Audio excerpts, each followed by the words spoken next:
Fox here on the panel this evening is my mate Bridgeman and my mucker Fox. How are we doing, gentlemen? Evening Ox, evening Bridge. I'll need to depend on the lobby here. I don't know if MixLR kicked on there or not. It seems to have a network problem. If somebody could let me know in the lobby whether they can hear or not, that would be a big bonus.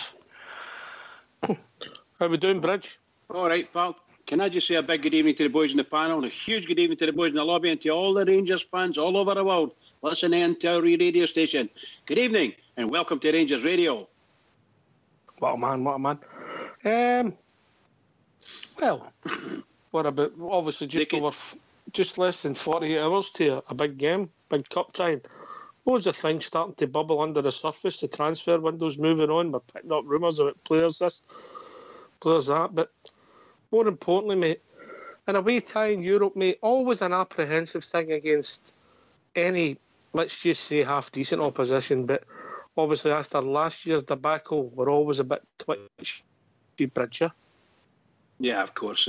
We're starting to step up. We went from one level, we're going up to another level, and so it will go on and on and on all the way through. So we've got to be, shall we say, getting ourselves into shape and stepping up ourselves. As simple as that. We need to step up too. We played at a certain level against that previous side from Macedonia, and now we're going up to a higher level of Yugoslavian football, which is Croatia, who their international team were in the World Cup final. So their league will be not a bad league, and I would imagine they're quite good players, if not great players. They'll probably be quite good at least, which we need to get up to. We need to be up to being quite good players in comparison to them, if not better. And that's what it's all about, isn't it? You're a certain vintage, and I'm not being rude when I say that. How did Yugoslavia know them more in football? When you look, it's a bit of mystery, isn't it? Well, I think, remember, when Yugoslavia were good, most of the other European countries were very good, particularly Germany. And of course, England. I mean, they were really, really good world quality sides. Yugoslavia were a great side, but there were some smashing sides as well in the rest of Europe. So when Yugoslavia were playing international, their nearest neighbours was either Greece on the one side or across the Adriatic to Italy, or up to Austria, and maybe even into Switzerland or Germany, that kind of thing, and over to France. So very close neighbours, not that far away from each other. And my goodness gracious, could all these countries play football? Yeah, they were good. And we're back there on Thursday night. So, are you looking forward, or are you apprehensive, Fox? What's your thinking? Can you just go to Ulster there, mate? I'm just trying to finish a contact here. How are we doing, Ulster? Hello, how are you, mate? All right, mate. Technical problems right at the start of the show, eh? Oh, yes. That's live radio for you. That's live radio. And we are live. Mate, building up to the game on Thursday, what's your thoughts, Ulster? Are you apprehensive, or are you looking forward to it? I think I'm looking forward to it. There was actually news today that team's main attacker is actually injured for both legs. That was broke today. I think I was doing the rounds today. Did you say both his legs are broke? Oh, no. No, wouldn't wish that on him. But he's out for both legs. I don't know if he's got a broken leg. I'm not too sure, but if you've not taken a trip out to Croatia in the last 24 hours. I do anything to win that. I do anything to get a win. But so that's give me a wee bit of hope, because I think he's pretty dangerous for them. He's their main man, so yeah. That'll be good for us. That'll be a danger that won't be there. Is that the chap, his brother or his cousin or something, plays in the Italian league he plays? What's his name? I'm not 100% sure. He could be right, mate. Could be right. There's quite a famous surname he's got, you know. And there's another boy who plays the top. I can't remember it now for the life of me. It's that famous I can't remember it. He's a clue. Exactly. I've got no idea. No idea. But when if is that a yardstick for us, Bridge, to see where we are? Is that the interest for us? We don't need. No, sorry. I think that's an addition. That'll definitely give us a yardstick to where we are. Obviously, if we get beat, then we're nowhere near where we think we should be. Because I think we should be able to go at least one more round. We should go through this and then into the next round and possibly through that and possibly make the group stages. That's my thoughts. I think with enough investment in the team, we've got a big enough named manager and he has all his backroom staff. We just need the team to gel a wee bit for us. And obviously, the last group we played in, or last round that we played in there, we didn't have our best players, we didn't have our big players, we didn't have all the transfer players in, and we had some injuries. So hopefully the injuries will come through, or will be cleared, and the better players and the new signing and so on will all be available. Some of them will be available for us. And as we go forward, all of our better players should become more and more available.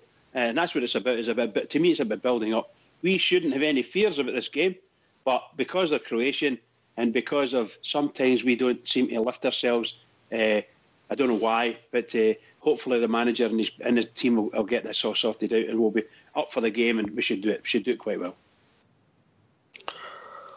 Right, I'm going to ask you a question here. And in all seriousness, would you want to qualify for the group stages? We want to win every competition. That's been our history, Ulster. Would you want to qualify for the group stages, or would you accept glorious failure to concentrate in the league? Well, I think we're in a position that, as you say, we're a club that want to win everything. You know, there's no doubt about it. I don't think you just say you're in the last sort of 10 minutes of either getting into the groups or not getting in. Looking at it now, you could maybe think you're ahead and go, well, maybe if we got put out and had a good performance, you could focus on the league. But if you're sitting there in the last 10 minutes of that game, I don't think there's a Rangers supporter would be sitting there at 1-1 and needing a goal, would be saying, I hope we don't get one here. You know, you'd be desperate to get that goal. So I think if you're being realistic about it, you'd want to go through. You want to get in Europe. That's on the game. When the game starts, we start watching the team. But I'm saying no, you're sitting. You're rational. As rational as you can be when you're sitting with Bridge. You're sitting there and you're thinking, right, what's best for us? 3 European ties, sellouts, or do we go forward into with bigger teams and teams that are maybe further down the road than us, playing Thursday, Sunday up till Christmas? What's the best for us, Bridge, as a club, as a team? As a club and a team, absolutely. Stay in this tournament as long as possible. We also need to reflect that onto our league form by some kind of miracle. We need to be able to do the same thing at league level. But in this tournament, as you go forward, you're shall we say, you're reaching further up towards whatever heavens there are available to you. And the further you go, bigger confidence you get. And providing you're winning, and winning with, shall we say, least goals scored against you and that kind of thing. So that's what you're looking for. And we should be able to take that form and move it into the league. If we can, we'll be doing very, very well for both ourselves and our team, for sure. And our club. Teek's got a good point in the lobby. We want to go in as far as we can for the money. Well, okay. I get that. The money's great, of course. The money will be great. That makes sense, but yeah, ultimately it could be expensive, mate. If we say Ulster, if we lost the league by say 2 points, and we maybe felt that progression might have cost us the points. Big picture, small picture. How are you looking at it? Well, then, if you're looking at that big picture, suppose wouldn't you be saying, you'd be probably saying what a great season we had, progression-wise, if you made the European group stages and just lost the league by 2 points, given where we've been. But I know where you're coming from. I get that. I get the point. You know, if we had maybe got another round and we're very unlucky, got put out of Europe, and obviously just focused on the league, then that would be fair enough. You know, I mean, I think if we were starting to play on and had decent performances, we'd accept that. But it depends how you go out to it. You know, if you go out and get yourself a tanking here in one of these one of the games before the group, then you can down in the low.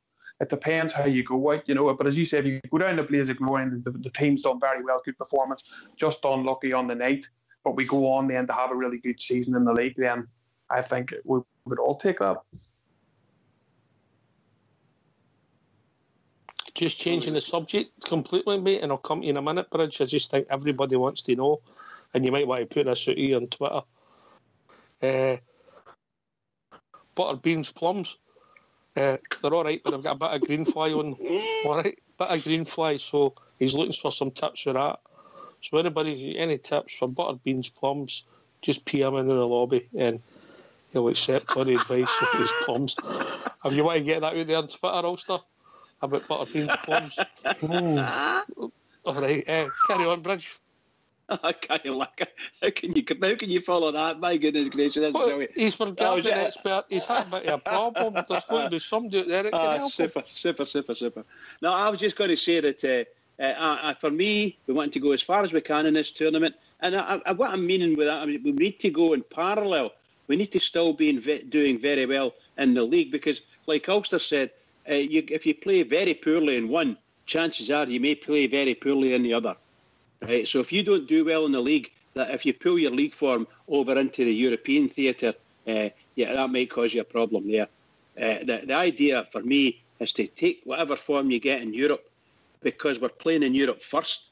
So get as far as you can until the season. When the season starts, you should be able to pick up on that form and translate that into good league form, and so on and so forth. And the pressure will build for you. The momentum builds and the form builds. And all the pressure seems to lift off you, and you've got a very enjoyable squad, playing good football, and be very happy. Have we got the squad to compete Thursday and Sunday every week for a few weeks at Ulster? Let's be really honest about it. Do you see it? No, I think it'll be very tough for us because, as you know yourself, when you get into the groups, there's some fantastic sides. We could have actually met a side in the next round. We got fortunate with the draw. But you're going to be playing your Feyenoords, your Sevillas, all these sides, really good standards as a team. And as you know, can we go out on a Thursday and play that type of opposition, and then try and get ourselves, as you say, maybe a away game at Motherwell on the Sunday? I think that would be very, very tough for us, to be honest. Yeah, be tough. But you never know. If they have to do it, they have to do it. We just got to wait and see. But it'd be a struggle because they're a very young squad, as Foxy said last night. So it'd be a lot of games. And we're not blessed with injuries anyway. With the likes of Dorans has wee niggles all the time, and Artfield's got a wee injury. So once you start getting injuries and you having to play that amount of games, it's hard to keep a league challenge, isn't it? Going when you've got all that happening.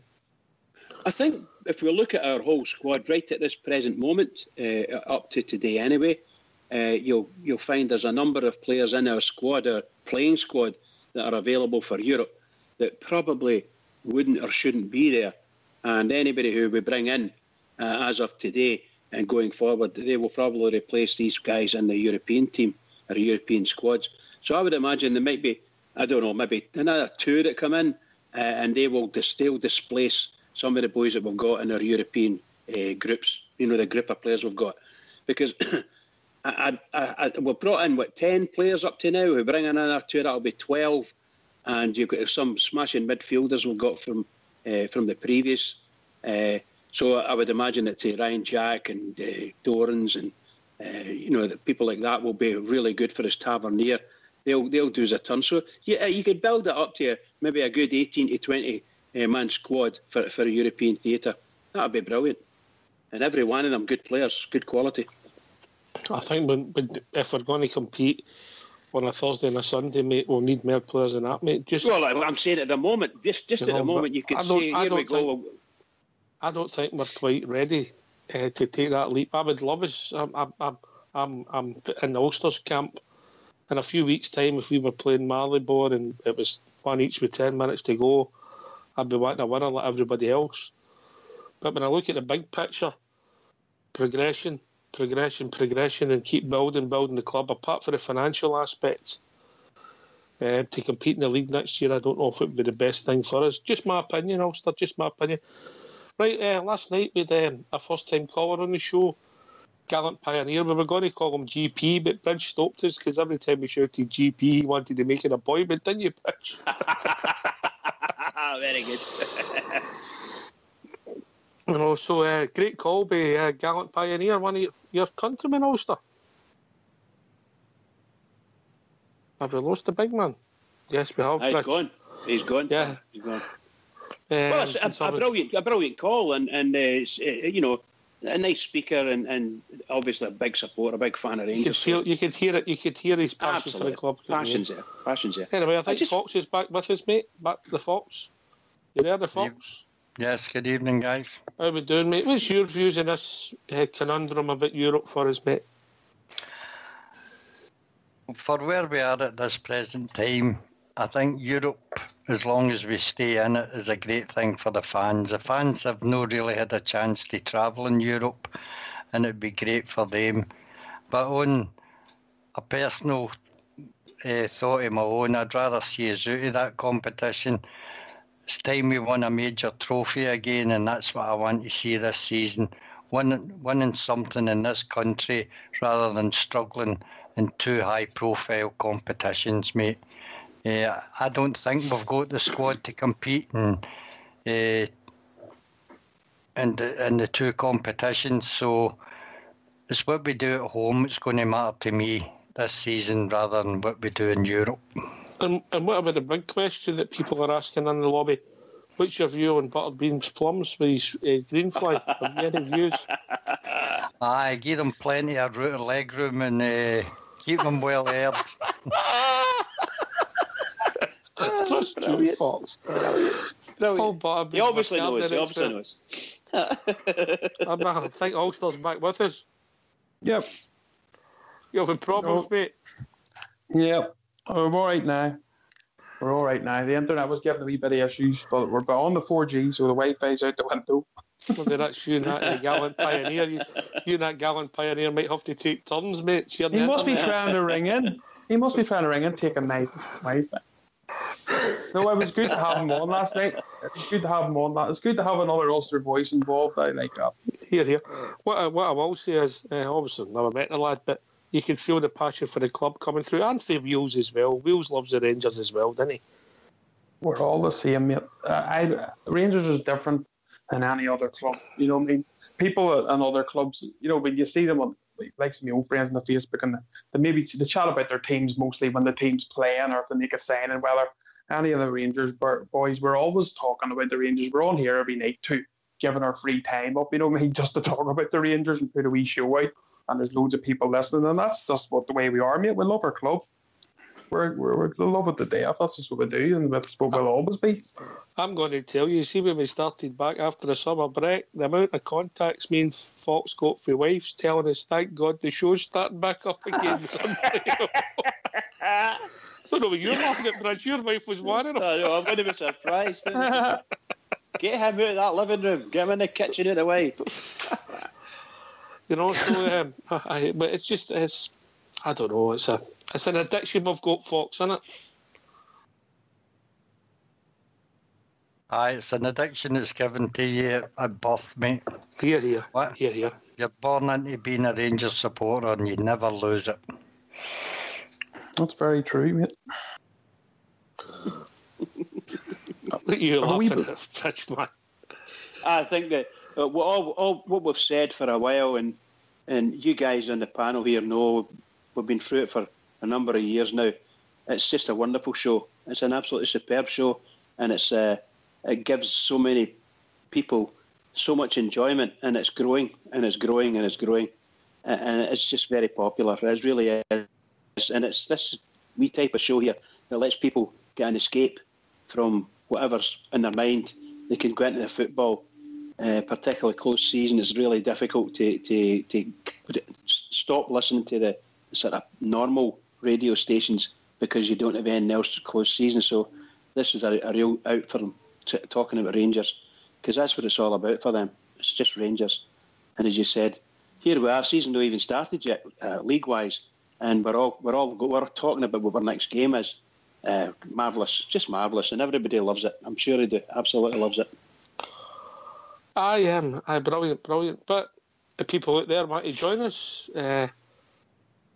What's the number, Big Ulster? Yeah, it's 0141 356 1972. Where else can they join us, Bridgeman? They can join us on Skype at rangersradio.online. They should come straight through, and if they don't, Fox will just make sure they get in okay. We'll help them out and teach them things. And what can you talk about? Boxy boy. The Glasgow Rangers. You're here. But Just before... on you go, mate. On you go. It's just before we move on. I remember we were talking about the fella got injured. Well, there's a guy, Alan Stewart Laurie Hall. That's a mouthful, isn't it? That's a long name. Let's put the wee link in for us here on Facebook. Alan Stewart Laurie Hall. I hope he's known as Stuart Hall. That would be awkward. Right, carry on. We'll call him Ali. Ali Hall. He said, just heard you were talking about the Aussie Jack having an injury, so just put it in force. Aussie Jack have suffered a massive blow ahead of their showdown with Rangers after star striker Gabriel Boban was ruled out of both ties. Steven Gerrard takes his Rangers team to Croatia for the first leg of the Europa League second qualifying round on Thursday. But the Croats have been hit a major setback after an ankle ligament injury to Boban, who was voted their player of the year last season and is related to Croatian legend. Is that Zvonimir Boban? I think that is a bit. I can't pronounce it. But yes, I remember the name from before. I remember the name. I knew he was related to somebody. Boban, right? Okay. And also, their captain is also in doubt alongside one of their attacking midfield players. All right. There you go. Well, every team gets injuries. We've got. I mean, I don't think Hodge. We've got Hodgson's no 100% fit, so that ekens itself out, doesn't it? You know, but yeah, well, you can only play what's in front. You will see. Obviously, the boy might come in. The might come into the game and might be a star turn for him. You only have to wait and see. I think what's important for us in our journey, and I'll take this to Fox for. It's how we perform as a unit. We've not seen that yet. The Bury game, a bit easy. The forwards were maybe showboating a bit near the end. It was goal after goal, and it could have been 10, 12, whatever you wanted. The midfield started the Bury game, and then the first game, I thought the midfield started okay in the European tie, and then petered out. The forwards weren't great. Defences looked solid, and then the last game, the defence was a shining light in the team, and arguably our goalie was our best player. But we're wanting to see, we want a unit. But all the units functioning, Fox, and see where it takes us. And it'll be interesting to see what we do on Thursday night. It's interesting because we'll play the first leg away from home. So you've got to go there with a different setup and mindset as well. This is a two-legged tie. We've got to go there and come back still in the game. Preferably scoring an away goal, which would be a big bonus for us. A win would be even better, but at the moment I'd be happy with a 1-1 draw, which I would like to take to Ibrox. I think that would be a fair result for us. You need to remember we've got a squad there who have about 60% have absolutely no experience really in Europe. So it's a learning curve for both the manager and the squad to play the tie the way it is arranged now, away first and stay in the game. That's the hard bit. When you say they've no experience, are you including the previous round there in it? Because remember, we played two. We played it one round. But for a lot of your squad, Bridge, it'll be the first time they've faced the tie the other way round. At Ibrox, yes. When we played in the first game, it was score as many as you can, hopefully to kill the tie. We failed to do that. We only won by 2-0 and we squandered loads of chances. This time we've got to play the first tie away. It's a different way to approach the game. As I say, what you want to do is make sure you're still in the game when you get the return leg at Ibrox. Well, can I just say, you don't mind me jumping in here, Ox, yeah? Okay, I'm in. On you go, mate. It's never worried you before. No, I'm just trying to make sure. I don't, in case you get something in mind. No, my thoughts on it are, we played that other team from Macedonia just last week there, away from home, and I thought we played. Overall, I thought we played very well because it was more of a defensive job that we did. And I thought we did a very good defensive job. We minimised their chances as much as possible. They had one chance, in my opinion, they had one chance. The goalkeeper made a lovely save and another couple of wee chances where the goalkeeper had it all covered anyway. They've got three or four corners in the game. And I thought we were a far better team than them, even although make allowances for the fact that some of our players just never hit form at all. And I mean, the whole game never hit form. So there was a couple of players there that I thought could be easily thinking we're one or two men down here in reality. But overall, I thought if we can go to Europe with that should give us lots of confidence going away to Europe, and our defence playing the way they did, our defensive midfielders playing the way they did. Marvellous. Keep that up, and we could maybe nick a goal, as Foxy alluded to. But don't give any goals away. Greatest respect, did you think your midfield played well last week? No. Don't get me wrong. I'm talking about defensively. We played very well. I think we misfired all over the park. For the midfield. We misfired a lot in midfield, and we need to get them right.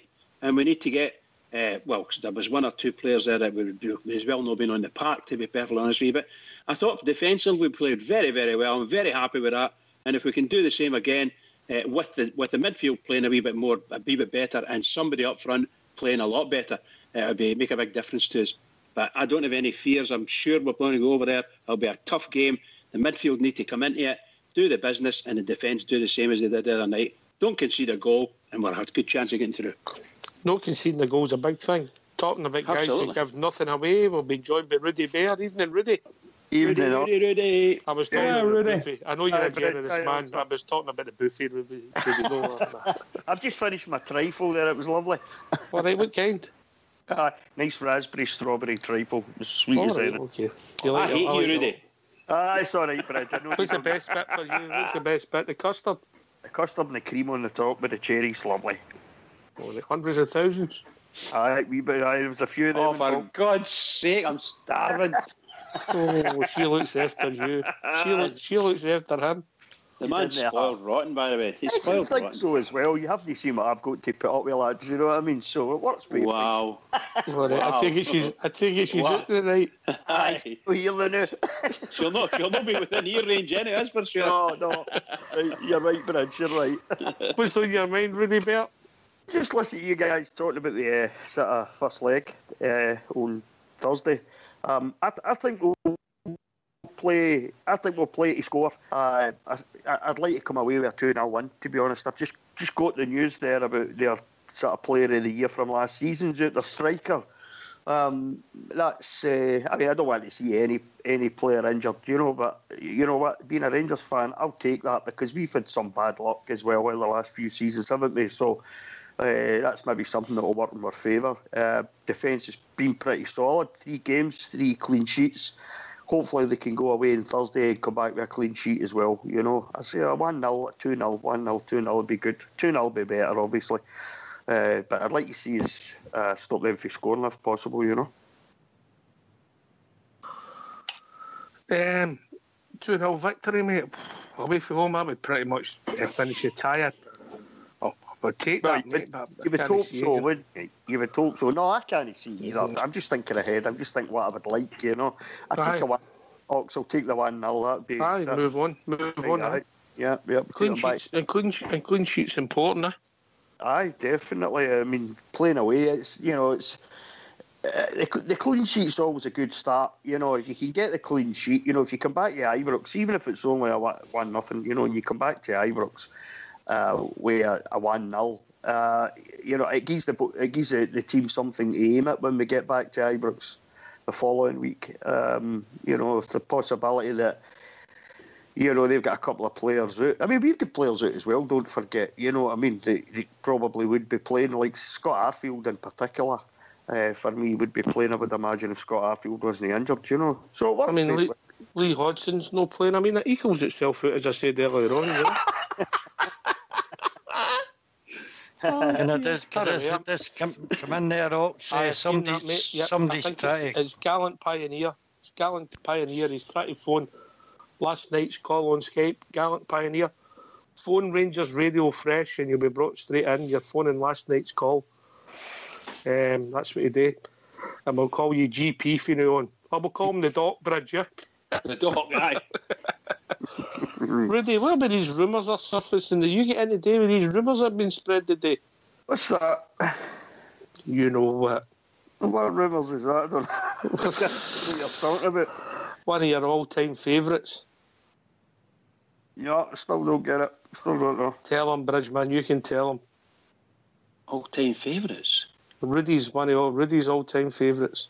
I was just talking about something to do with Josh Windass here. Oh, yes. Yeah, that's straight enough.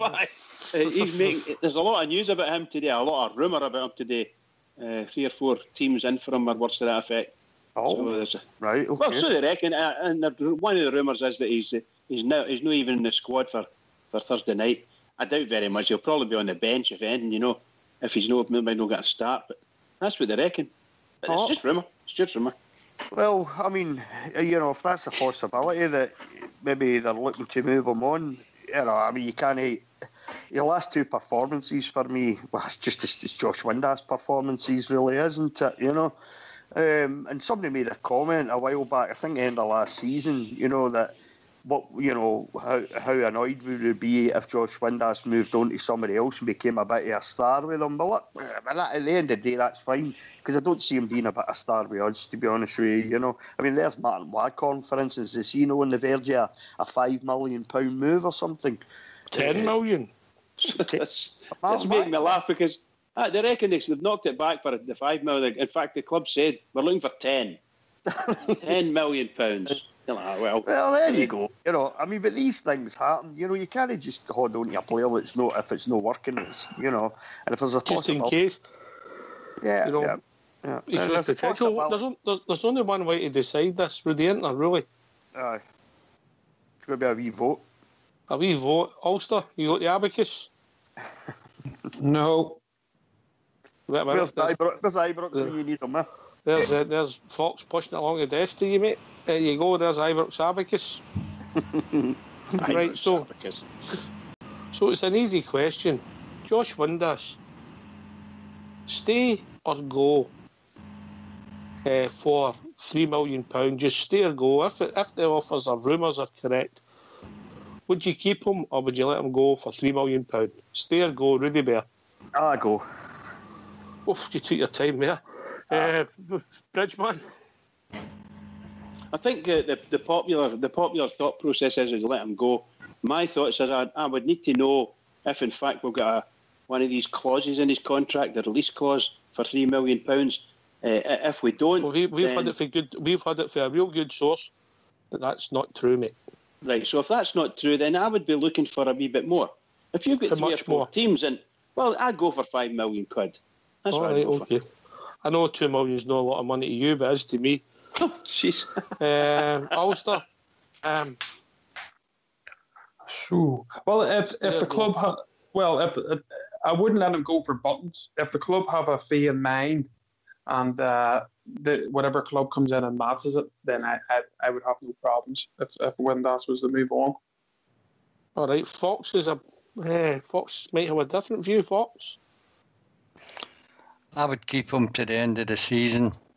I think there's a player in there. Just at the moment, we can't find his right position.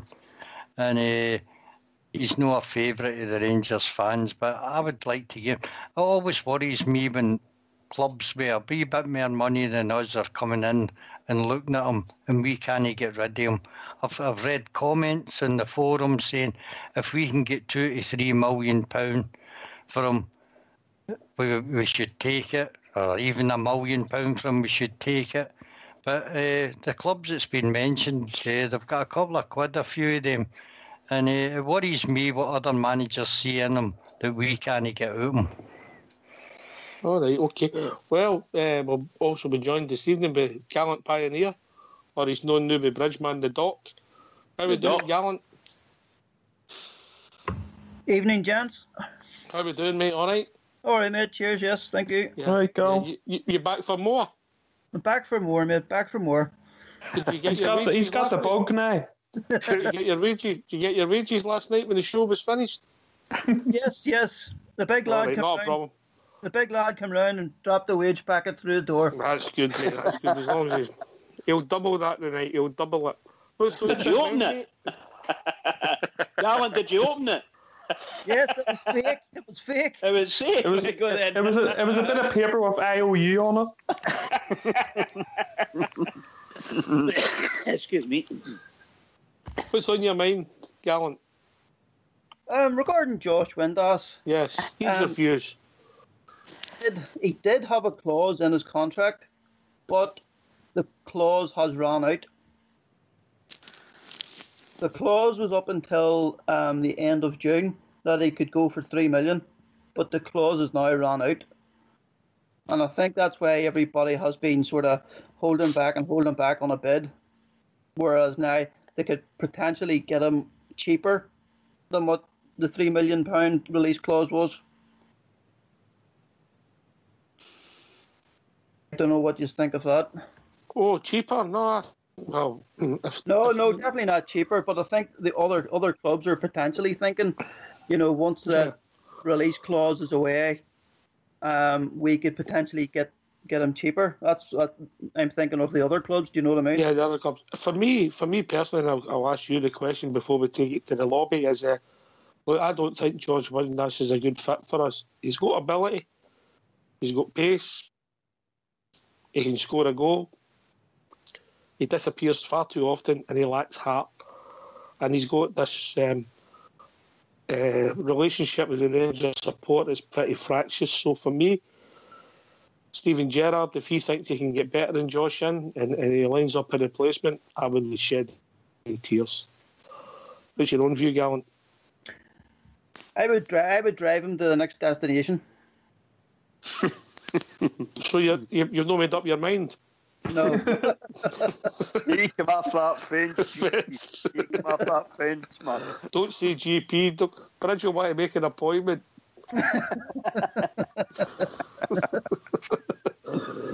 Yeah, well, we'll ask the lobby. Josh Windass, if a £3 million bid was on the table, stay or go? Stay or go? Do you know what? Yes, mate. The whole thing about Josh Windass is we don't doubt he's got talent, as you say. He knows where the goal is. He can score a goal or two. He's got a bit of pace about him. The two things are the fact that he goes missing so often. You've just said that. And the other thing is he's no heart. He hasn't. He's not got any heart. And the thing for me is he's been there 3 years now, and I haven't really seen any improvement. I don't think anything much has changed. I would have thought with Steven Gerrard coming in as manager that maybe he'd be able to get better at him. But it doesn't look like it in the last couple of games that we've watched him. It just looks the same old Josh Windass to me. And that can't carry on this season because there was too many games last season when we were playing with Josh Windass and we were a man down right away, because he went missing so easily in games. So they, for me, are the three big factors why I think we should sell Josh Windass and take whatever money we can get from him and try and get a replacement. He goes missing, he's not got any heart, and he's been there 3 years and hasn't really looked like he's improved, in my opinion. You've always been a fan, buddy. On you go, Gallant. I totally agree with that. At the minute, some parts of games we're actually playing with 9 men. That's because right. Morales and Windass are going missing, and we can't afford that. We can't afford it. We can sometimes rest with 10 men, so we can, but not with 2 of them going missing. And see a player with heart. The Rangers fans love a player with heart, even if they don't have half the ability. Heart sometimes is a big thing. And see with this guy where he was last year, he was shushing fans and getting on like that. He's not going to make himself any friends by doing the likes of that. Yeah, you're right, GP. It'd be interesting. What's the scores like in the lobby, Ulster? I can only go by Facebook here, and most people is looking to go. But there's a couple sort of with Foxy as well. Maybe hang out there for another year. So it's a close one, but I think it's more edging towards go. To be honest, on the Facebook, I'm not too sure about our own lobby on the site. Can you give us the fractions in that? I'll just give it 70% to go, will it? All right. Take it easy, round it up. Can I come in and Alex there? On you go, mate. It's just to say that Windass is a sort of bugbear to so many Rangers fans, and I don't know whether it's him himself that's to blame for it all, or whether it's a mixture of the way we play and we're trying to pigeonhole him into playing a position that he's not used to. Or social media as well, mate. Or social media, all over. Right? So I think that somewhere along the line, I don't know if Gerrard, who apparently likes him, if he likes him that much, he has to think about changing the team and the structure of the team to find the position that Windass wants to play in and will play in and be good for the team. Because up to now, he's tried him been tried in a few positions, and he's naturally no set the header alight. He scored a lot of goals for us, so make no mistake about that. And if you look at the last couple of games we played there, he's probably had more shots at goal than all of our players. But that wouldn't take much because we've not scored that many. But really and truly, I think that either the manager changes the whole structure of the team to fit Windass in and find that great position for him, for it maybe a star for us, or he has to do something about him, because it doesn't look as if whatever coaching the manager's giving him, whatever instruction he's giving him, he isn't actually starring the way he should be. That's the way I look at it. A wise man said to me a few months ago off air, and I think he might have said it on air, very, very wise man, very learned individual, that we are so desperate for success, which we are, and we all accept that somebody who's average, we build them up quite quickly to be something they're not. Is that maybe the case with Josh Windass? If we can't build a whole team around him, he's no Messi.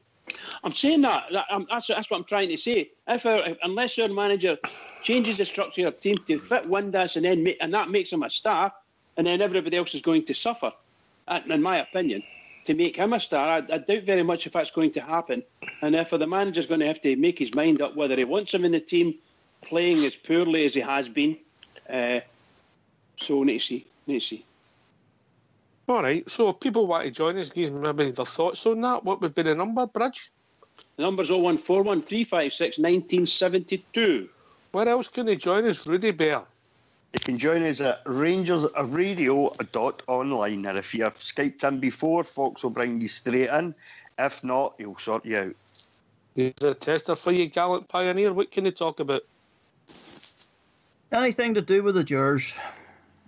This man's a professional, Bridge, a professional. He's been here before. You need to go. You need to go, Pioneer. Go. Or Butterbeans Plums as well. Or Butterbeans Plums. That's the Butterbeans Plums have been brilliant tonight. I've listened to the show that long. I feel like I've been a part of it.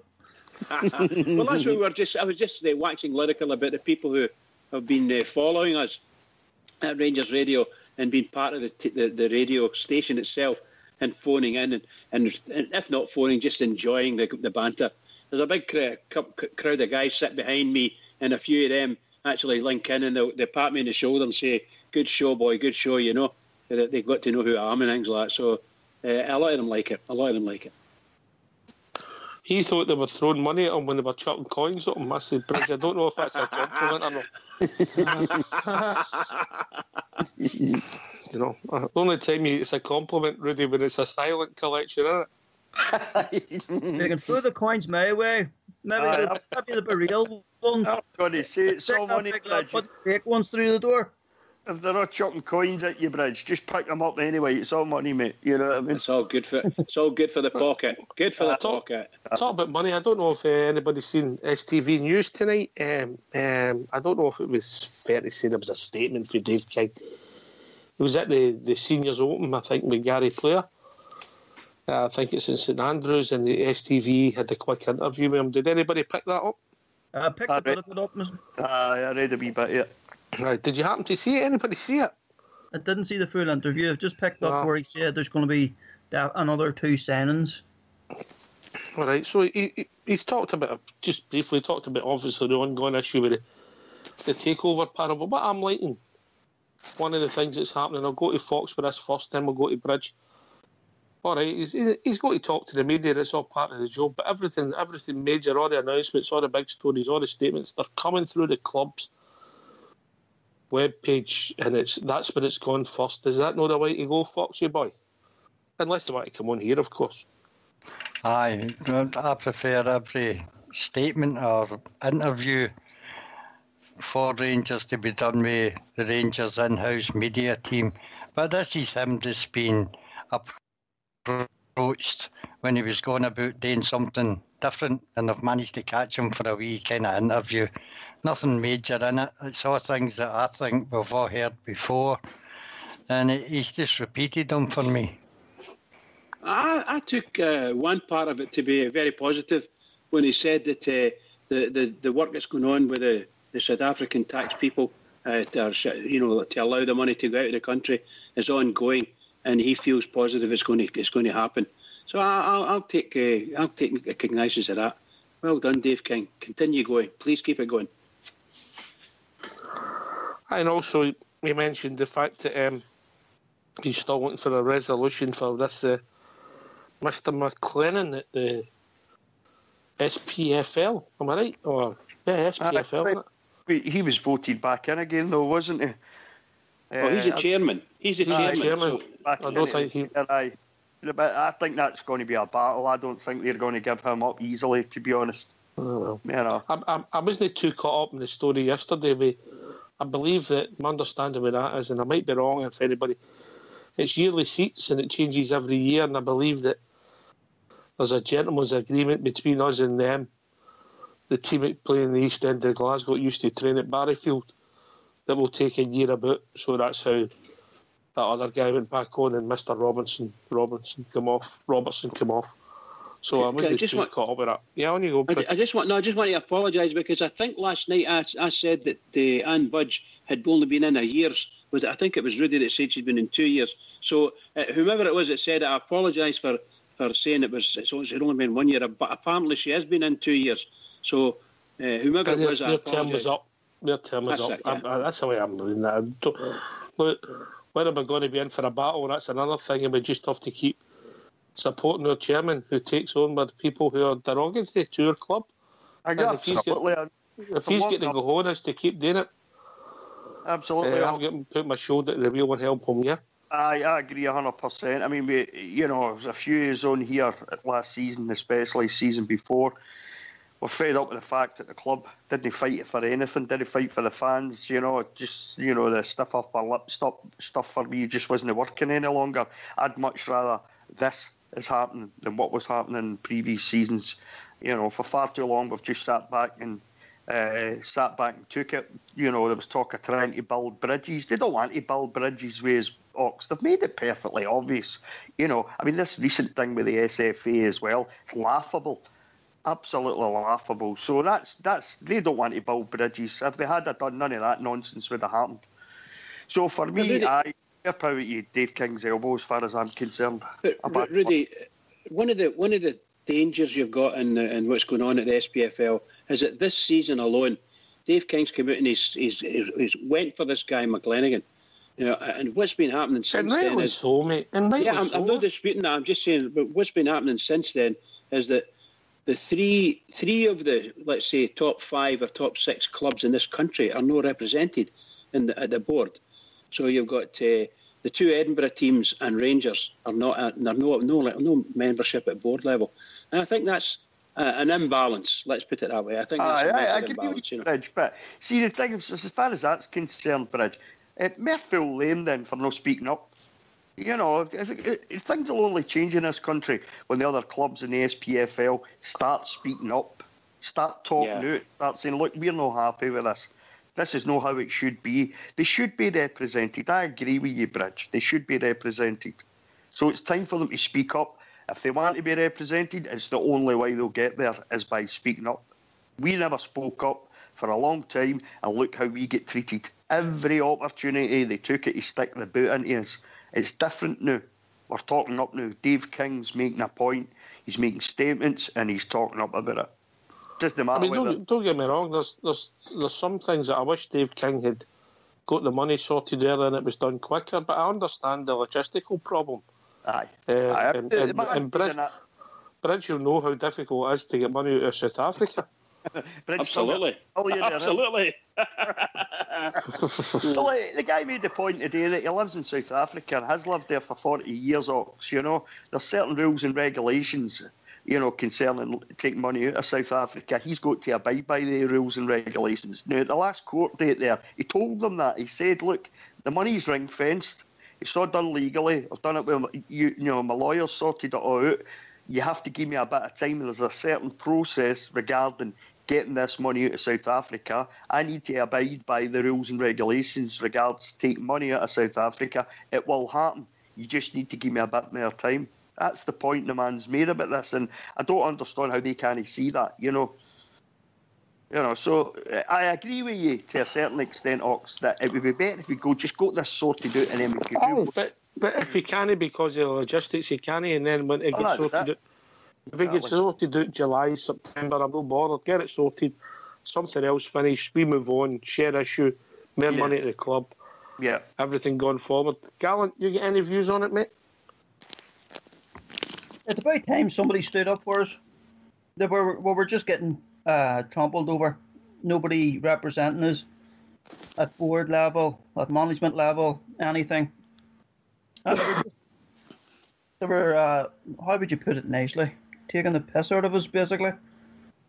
When it all happened. So we're taking a kick when we were doing, mate. Yeah, big time. And there's I don't take it nicely, people losing jobs and things. But look at Dundee United. Look where it's got them. Well, it's nice to see. I've not shed a tear as young Mount Vernon says he'll take great pleasure in driving up to that new Tesco's in Dundee. But I mean, the other thing on the playing side, Fox, Dave King's intimated potentially 2 more players coming in. I think we've said we'd like 3, a forward, a midfield ball player, and another centre back. But 2 is a start. They must be working on it because he said it. I'd like to see 2 permanent signings. Mm-hmm. I hope it's no 2 loan signings. If we've got any money to spare, it's players that we want to sign on our contracts, mate. I like the loan system. I've said it many times on here. But I think the fans would like to see permanent signings, people that's going to do a job for us a couple of years rather than just 1 year and away. Yeah, I don't think I'm going to argue with that. I get where you're coming from. To build a team, you can have a couple or maybe a few youngster budding to see what it takes you, but you can't have because you'll be starting 9 months' time, you're going through the same process again, and that's never going to work, is it? I think what people would like to see is another centre half. If we had a choice of the positions, a backup, another centre half to cover the 2 that we've bought already, permanent signing, and another striker. We can't do everything in one transfer window, so pick the positions that we still need badly. We've been linked to another centre half, Bridge, 6'4". That's the one we're looking for. Is that the boy Beavers? Is it Beavers his name is, or Beavies? Yeah, Beavers. Aye. Any of these guys... Rudy, grow up. Jesus, as long as they can play football and they're fleet of foot, shall we say, as long as they're a bit fast, they've got a bit of pace in them and they can play football and they're big, hard guys, get them into our team. Left-footed, I believe the guy's left-footed, so there's your balance for a 3 at the back. Marvellous. There you are. There's a marvellous centre defensive, 3 defenders, and away you go. You can build 3-5-2. Go on you go, Paul. Yeah, I was just going to say, apparently the boy Beavers isn't blessed with pace, so we've brought in 2 centre-backs who have a bit of pace. To bring in a third one that hasn't got the pace is kind of not exactly what I'd be looking for. I think all 3 of them need to have pace, mate. Absolutely. That's one of the conditions that I would suggest that we look at. We agree, get somebody 6'3", 6'4", or higher. I'd be very happy with that. If they're playing with their left foot, if they're primarily left-footed, all the better. And they've got to be able to play football with head, chest, everything. Got to play a defensive role, but they must be fast. They've got to be able to move. We can't give somebody on there Because somebody walks past them, and that's them left for dead. The skipper would say, would that make them the Maryhill Fleet of Foot? Maryhill Fleet of Foot, absolutely. Well said, Skip. I don't know where he gets them from. Can you see on you go, Gallant? On you go, mate. The big lad is he's a left-footed player. Wait a minute. Let's start again. He kicks with his left foot. He ain't a left footer. Oh, right. Right. All right. Carry on. He was in Team of the Year last year, for League One, and he scored 8 goals. So he can't be too bad. He's got a presence. Yeah, he signed on a 2-year contract. That was last year, so he's only got a year of his contract left. So I don't think it would cost us a great lot of money.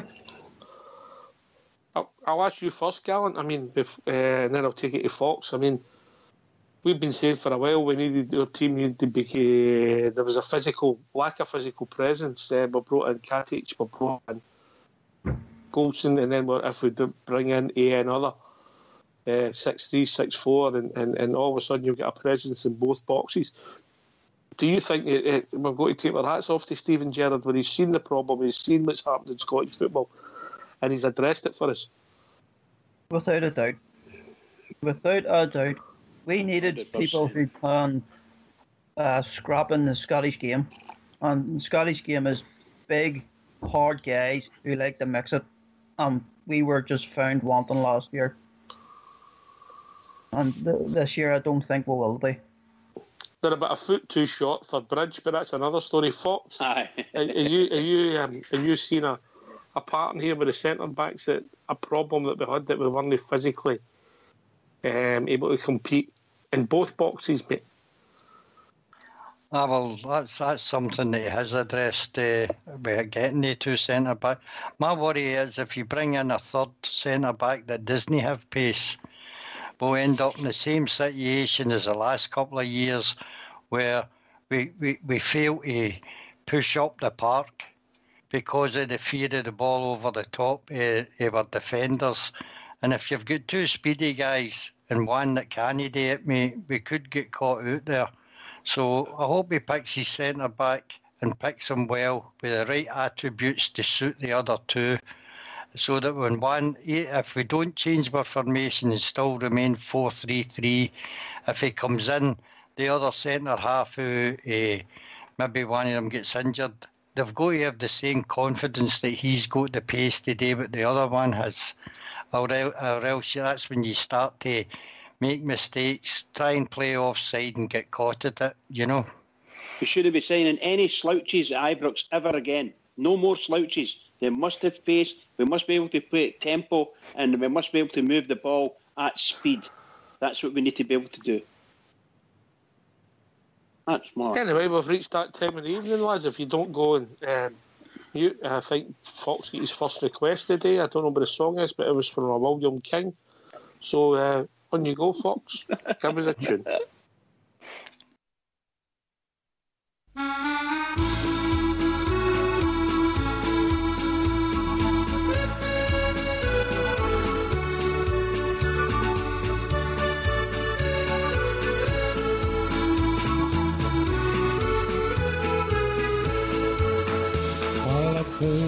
Took a trip to Ibrox, my favourite team for to cheer, where they were playing the Glasgow Celtic on the first day of the year.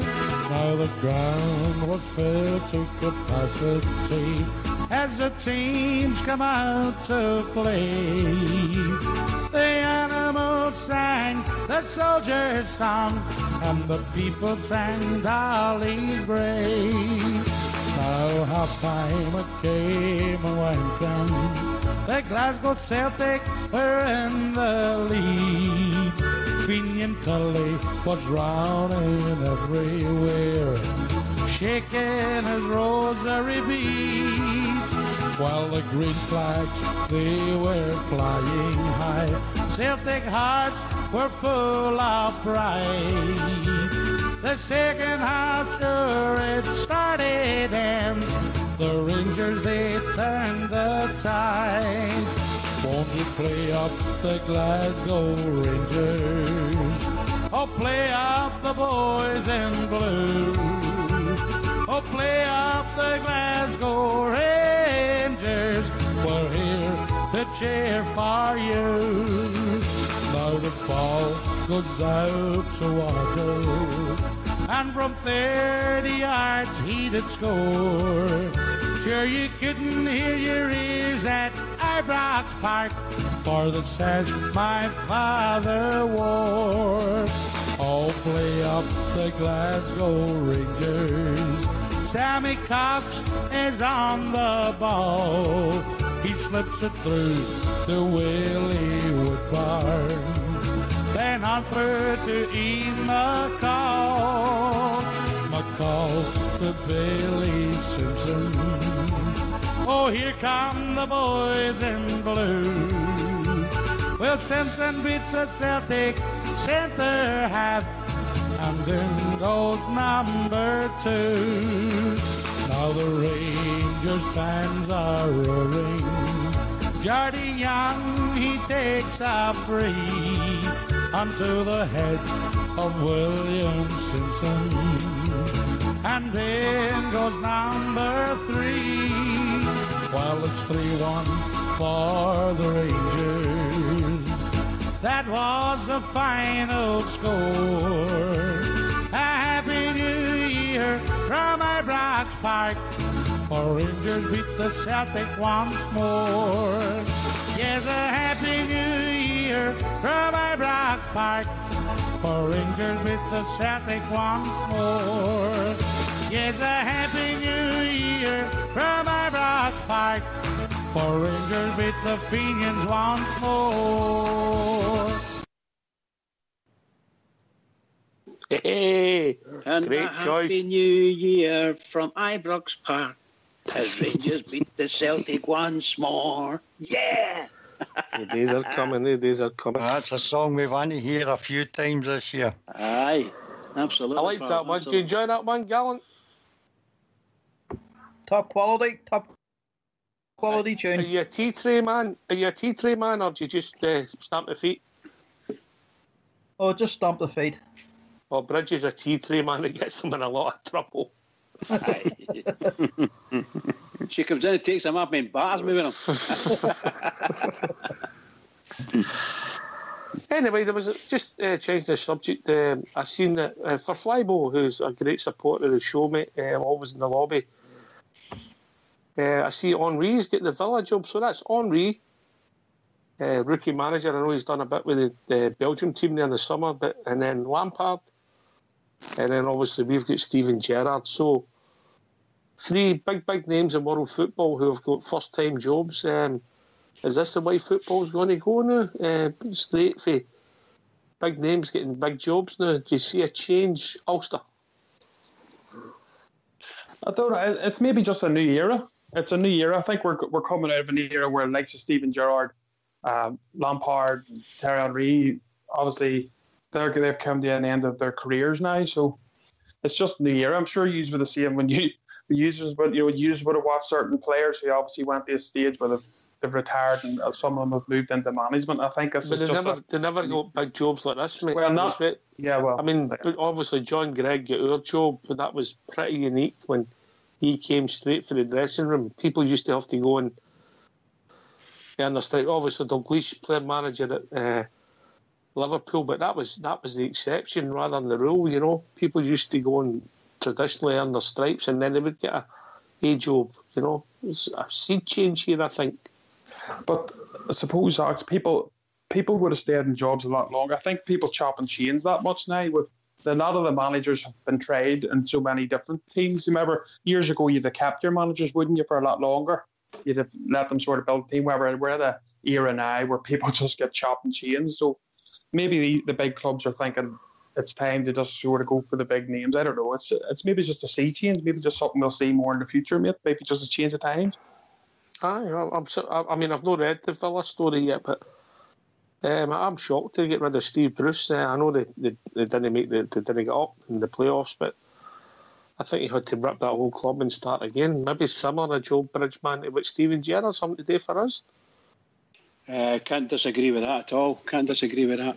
You know, I think that probably up to maybe 15 years ago, I thought that Henry was probably the greatest import that Britain's ever seen. I thought he was a fabulous import, and he spoke well, looked after himself well, and was a kind of model to anyone who wanted to play football. I thought that much of him, really did. So I'm really pleased to see. I saw, as you quite rightly said, he was working with Belgium. But I'm really pleased to see he's got a job. I'm not pleased to see that Bruce got this sack or anything like that, but that happened, and there's nothing anybody can do about it. But I'm pleased to see Henry coming in, and I wish him all the best, because I think he was a wonderful player to come into Scotland, to come into England. Absolutely brilliant. I liked Henry's answer this summer about the French job. He says, "Why you know what about France?" He said, "They didn't ask me." Exactly. Yeah. You know, so have you see a sea change here, Fox? Big names, glamorous names getting jobs. A bit like what Souness maybe done for us back in '86. No, I think it's happened quite regularly. We had Zidane as well, who done it. Maradona's been a manager. Alan Shearer, he failed. And out of these three, it'd be interesting to me. I'm hoping Steven Gerrard turns out to be the best one out of three. At the end of the season, we'll see how the three of them go on, and maybe bring that subject up again, Ox. It's quite a good subject you've brought up there. We'll measure it. We'll measure it as it goes on. You know, obviously, Lampard and Gerrard were sort of names that were. People said they couldn't play together. They were there at the same time for England. Henry would have been about just before them, I think, with that Arsenal team. So it'd be interesting to see how it pans out. Well, a lot of these players have bags of experience, played under top managers, so I think a lot of them should know a lot better than most about what it takes to get a winning team on the park. So I wish the three of them well, and I hope ours is the most successful. Here. Before we go to Wheels, who's joined us, Gallant, you get any views on that?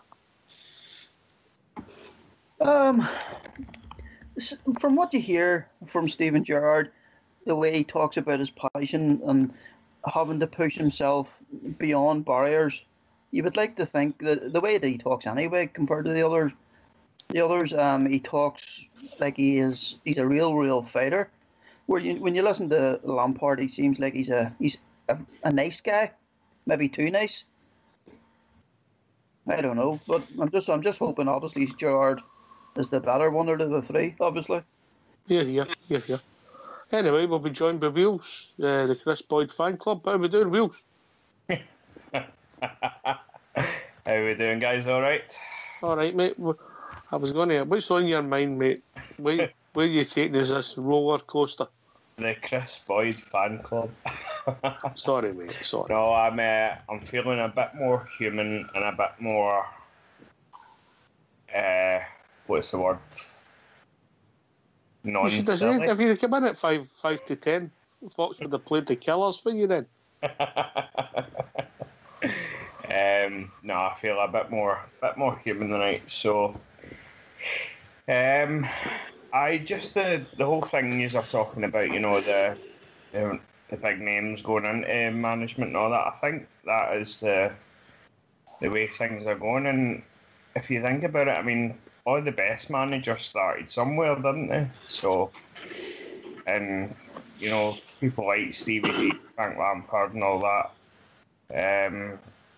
It was either going to be management or coaching. You know, they were never going to just fade out of the game. They were always going to do some. The fact that they have all taken sort of bigger jobs right away is maybe a bit of a surprise, but I think it is the way the game is going. You know, things are it's more modernised now. Do you know what I mean? I don't think you never seen anything like that.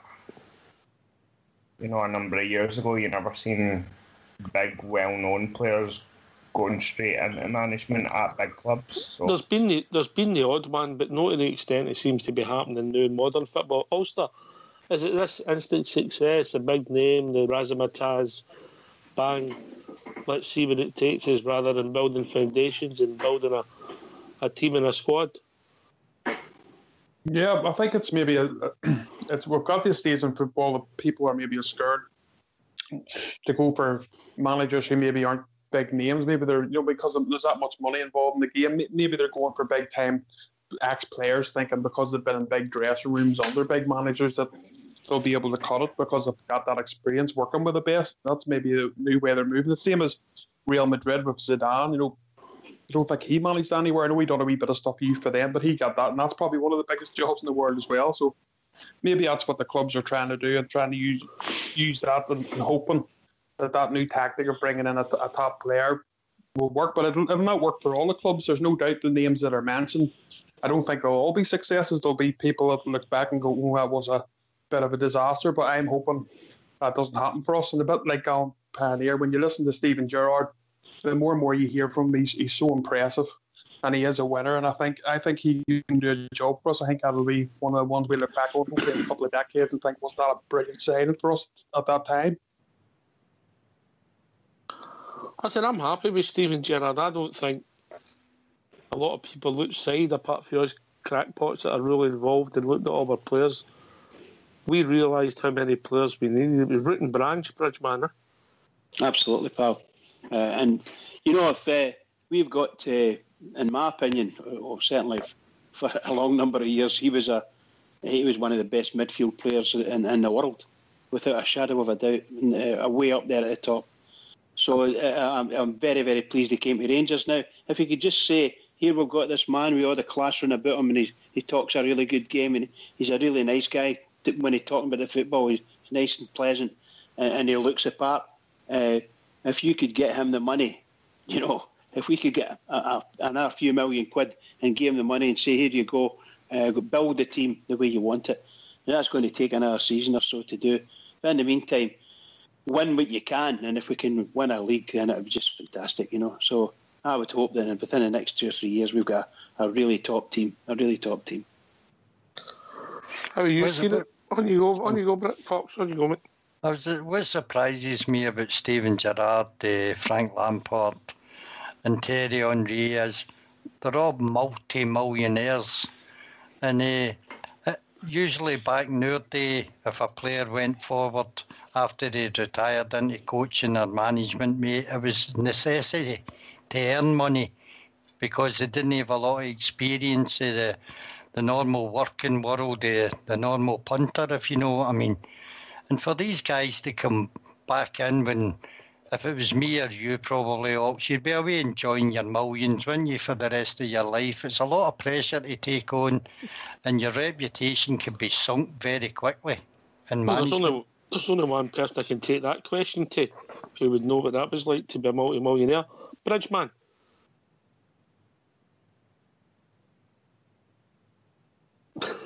It's you on mute.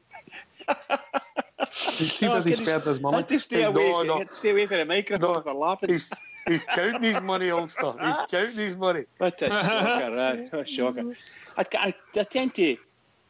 tend to agree a bit with Fox, because if you look at the guys that are running that team that's in the League 2 in England at the moment, or the 4 Manchester United players. So yes, there's these guys as a hobby to a certain extent, but at the same time, there's a lot of professional pride because they obviously don't want to lose face, shall we say. They don't need the money if you're talking about capital. They don't need that, but in reality, we're a club that we want to be paying our manager, and shall we say, the way we want to be paying him is to be the top paid manager in this country, in Scotland, and we want a team that reflects that, and we also need an income to make that happen. So that might happen over the next 3 years. I would love it. I'd love it to happen. I don't know what our manager's on. It doesn't really matter to me in that sense, but I'd love it to be the best paid manager in Scotland, without a doubt. I've got a funny feeling it's a lot of performance-related stuff with Steven Gerrard. He's come in and he'll know what rewarded for failure. He seems a natural winner in everything he does. You any thoughts on that, Gallant? Then we'll go to Wheels. No, I totally agree with what you say. What about this here? Do you think there's been a delay in the transfer activity is because of the the court case regarding the shirts? Well, we're maybe sort of waiting on some of that money coming in, because the shirts really should have been on sale from the 1st of July. No, 1st of August. 1st of August. Next week, mate. And I think what we're picking up is still the plan to have them out next Wednesday. Hopefully everything can be ratified before then. That's what we're picking up through my court correspondent, Fox. You reckon it'll be all wrapped up then? Potentially. I don't know if it'll be favourable for us. We might not like some of the news we get, but it still means that people might be able to buy the strips, and obviously the club and Hummel will make the money out of it. That's still the plan, the 1st of August. That's what we're picking up. No, we've been wrong before, Ulster, haven't we? Years and years ago, once. Yeah. I think it was 1989 I got some Rangbridge. I think so. No, it was last night. I can't believe it. I can't believe it. I was going to say, night, you know, get something wrong last night. Yeah, exactly. Something wrong every night. Can I say one thing about the shirts just quickly? On you go, mate. Right, just quick. There's, as I say, I seen it there on that Turkish place that they're selling the shirts already, the copies of the shirts. But I would just urge all the fans, just bide your time, lads, and wait for the proper shirts to come out officially, because the club obviously need that extra revenue, as we all know. So I know it can be tempting at times, but just hold back, wait for the shirts to come out and buy them properly if you can, guys, and get as much money back into the club as you can, so we can get these better players. It's quite funny. You're spot on there. The kids that's got them in the snow will be cool, but when the real ones come out, they'll get absolutely shirrick, Rudy, won't they? Certainly will, aye, because I'll be shirricking them. Nah, that's a good shout by Ulster there. I would spend my money on that stuff, to be perfectly honest with you. I see a few of them kicking about. In fact, I saw two fellas that night. Would that be a Turkish guy, two guy? If only we had two guys, yeah.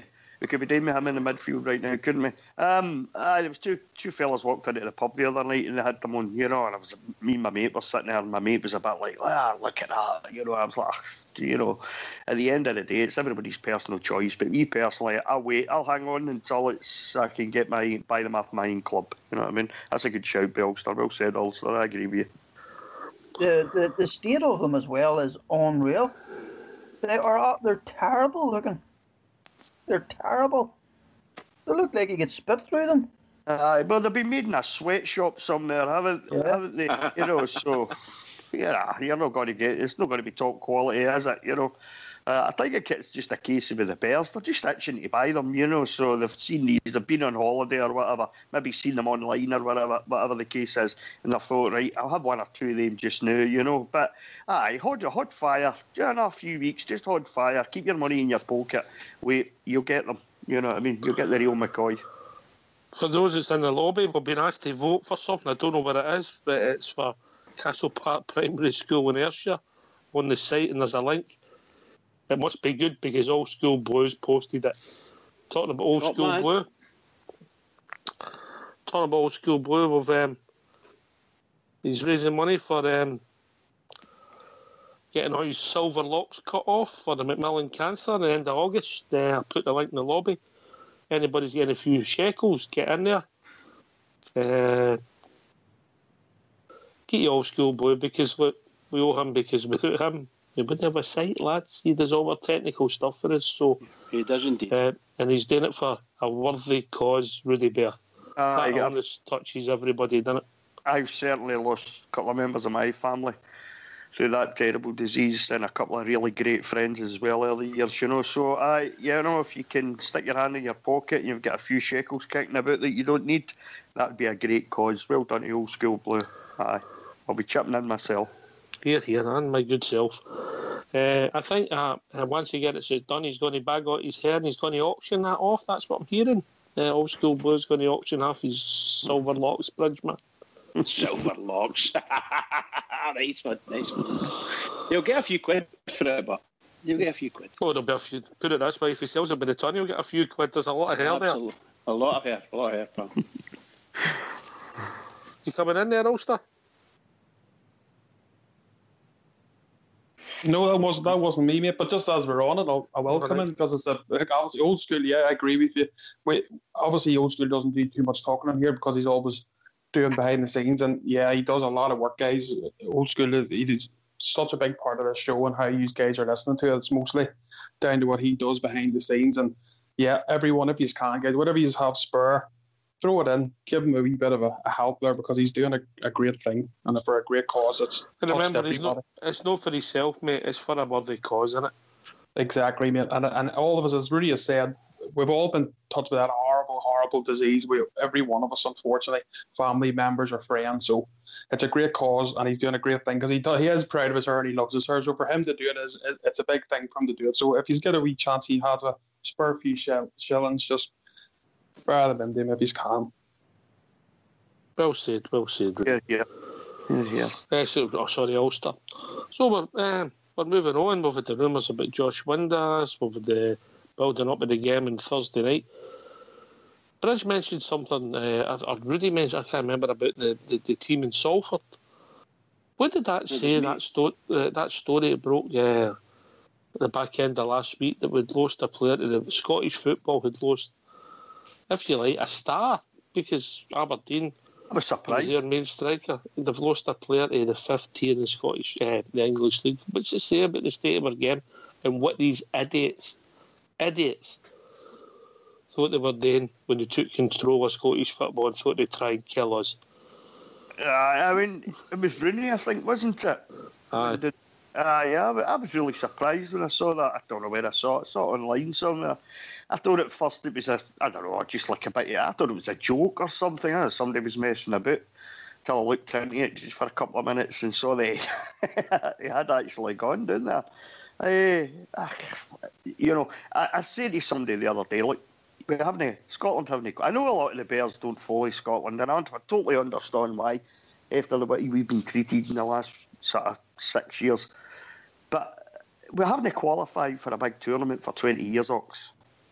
And instead of concentrating on getting grassroots together, putting in measures where our young players, our young kids can get decent training, decent coaching, for the future, try to plan ahead a wee bit. We've got an SFA who's bitter and twisted and fighting an agenda for one club in this country, and it's pathetic, and you wonder why we haven't qualified for 20 years. We're losing players left, right and centre to the lower leagues in England, but the money thing as well, though, Ox, is, mental down here, mental. Crazy. Why is somebody not asking that question? Why the Aberdeen fans not asking it? Wait a minute, they've won a trophy, they've been to finals, they've had success, they've been in Europe. Arguably one of the best times in their history, apart from the Fergie era. So, what's happened? Can I come in it? On you go, mate.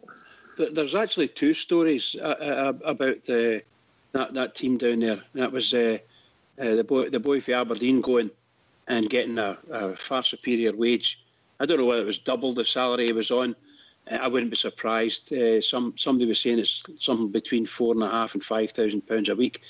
And Aberdeen obviously can't afford that by the sound of it. So that was just a purely financial thing. It was nothing to do with actual football. But what it says is on the reverse is why can't we support a half decent side with a 4,000, 5,000 wage structure? It's just not going to happen.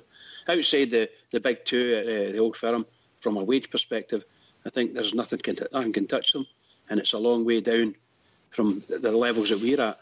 And I can't blame them. The other one was that the Motherwell manager, was it Robinson? Either Robinson or Robertson. He said that he was also trying to get players from the lower leagues in England, and the players that he was actually after ended up going. One of them anyway ended up going to that team in Salford. And he says his comment was, we couldn't beat that. They were double the money that we were bidding or something like that.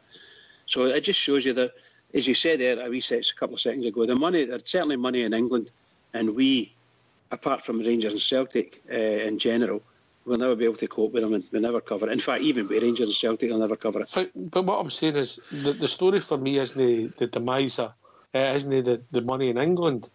It's the demise of Scottish football, mate. Absolutely, in total. These people, some of these people, and the chairman of Aberdeen, Milne, who ultimately has first responsibilities to Aberdeen, but your club for 140 years and carried on, we always had the responsibility of the whole game.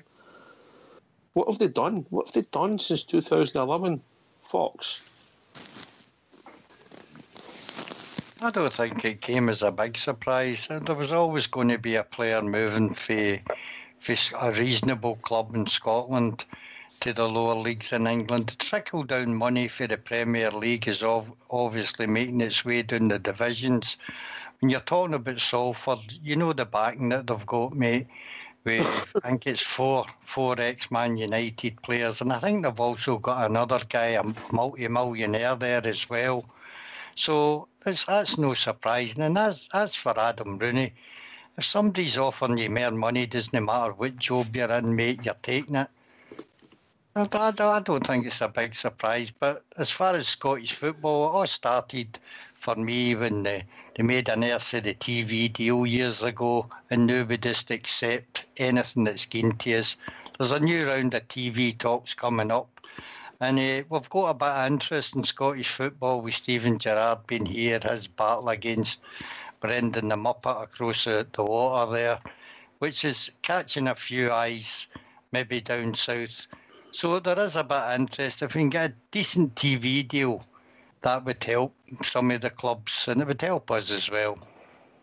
Foxy, can I just answer you there? You know, it's the saddest part about it all for me is that that player left the second best, league position-wise, the second best club in Scotland. He went for a number 2 club in Scotland down to League 2 in England, which is an enormous drop just when you think about it. Obviously, from a salary perspective, it's not a drop at all. He's doubling his wages nearly. So, but it's just from a positional perspective. My he didn't go to League 2 in England, mate. He went to League 5. No, it's the 5th tier. Sorry, I thought you said League 2, sorry. No, it's called League 2, isn't it? It's called League 2. No, League 2 that's the 4th division, mate. Wow. They're the one below that.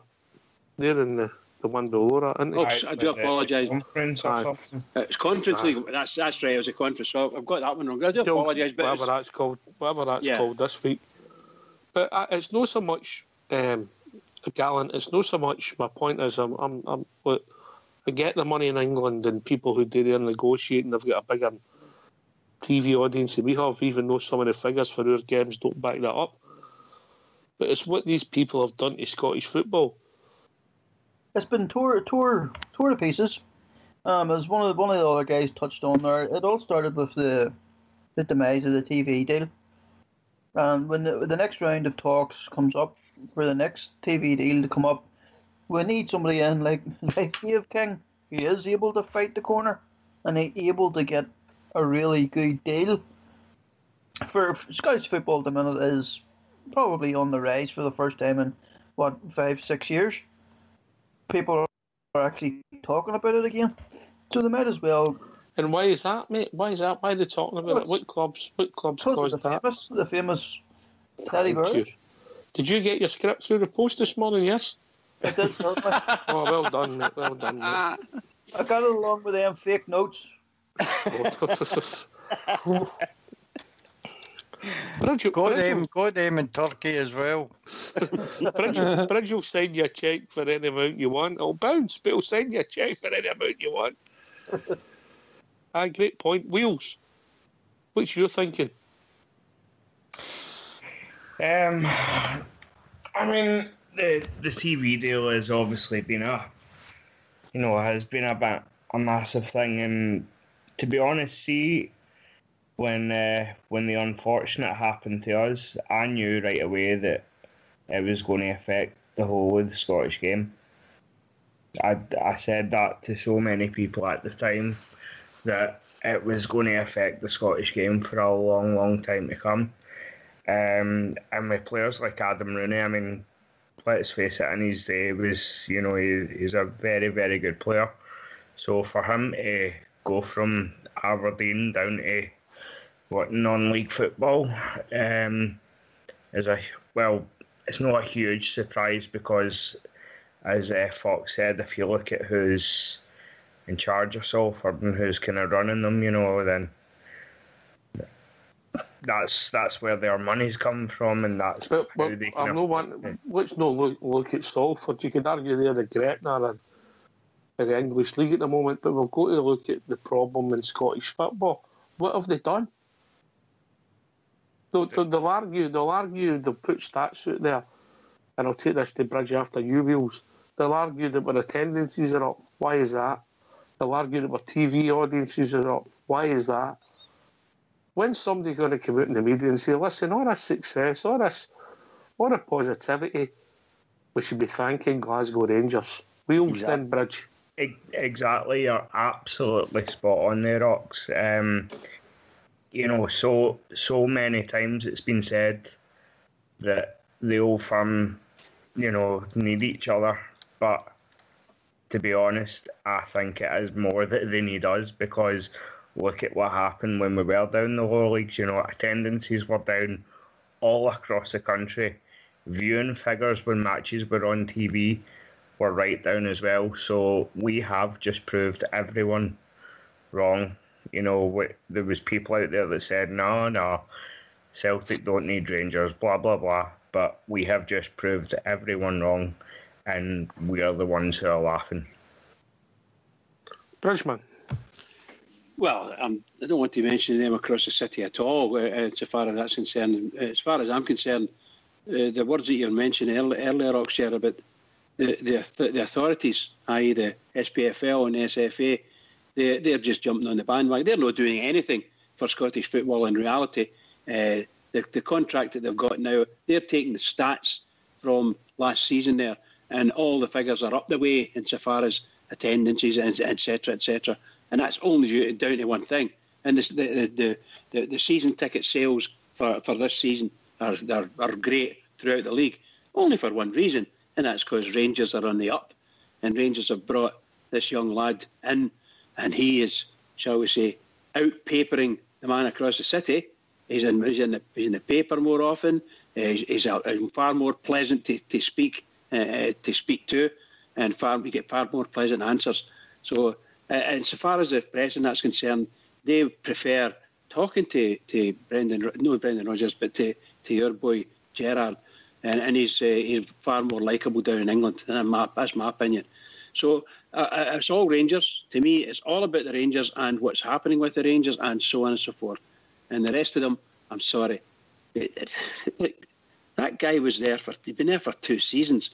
And what happened to the attendances? The attendances were doing absolutely nothing. And then all of a sudden, Rangers bring in a new manager. And my God almighty, they had absolutely radio rental with him. At the same time, the all, shall we say, press and media, the bad ones in there, they're going to start continue sticking the boot in wherever they can to Rangers. But they'll take all the benefits as going, as far as Rangers are concerned.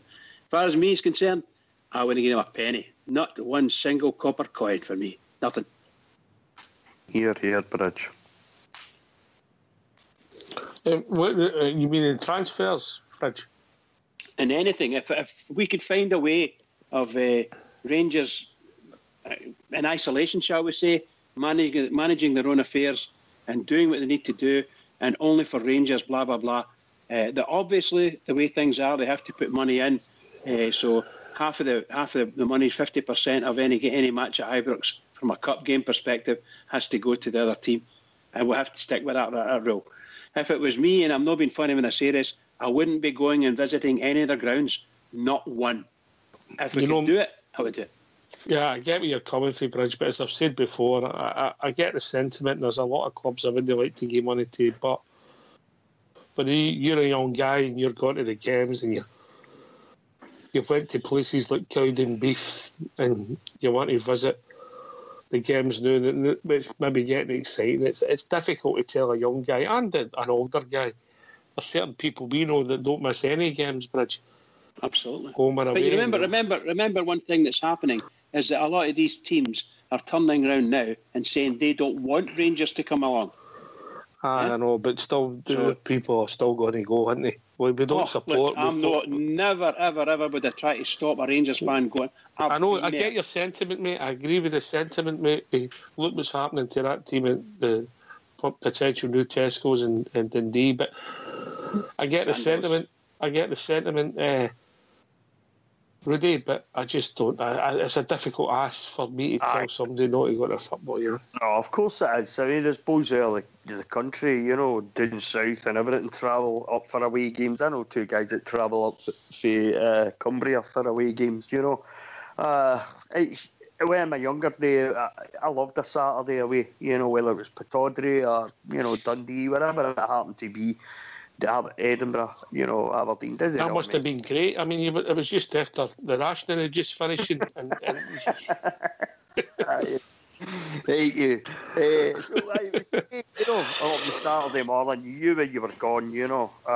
You didn't know how you were coming back sometimes. Well, I didn't know what six you were getting back or what day you were going to get back, you know. But, you know, so... I mean, I don't do that anymore, you know, but back when I was younger, I done it for a long number of years. So it's like you say, Ox, it's hard to tell the boys who travel away, you know, and the support that they give the team as well is absolutely huge. It's brilliant, you know, you see it on the telly all the time, you know, they pack stands out, sell their ticket allocations out wherever they go, you know. I just, for me, I kind of...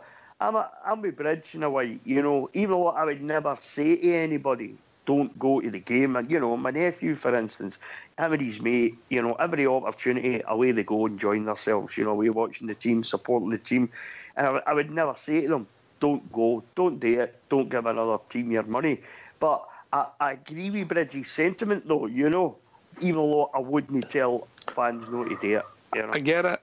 I get what Bridgie's saying. If we drew Dundee United in the Cup at Tannadice, I would understand fully if people didn't want to go, but yeah, it's not something I personally could tell people not to do.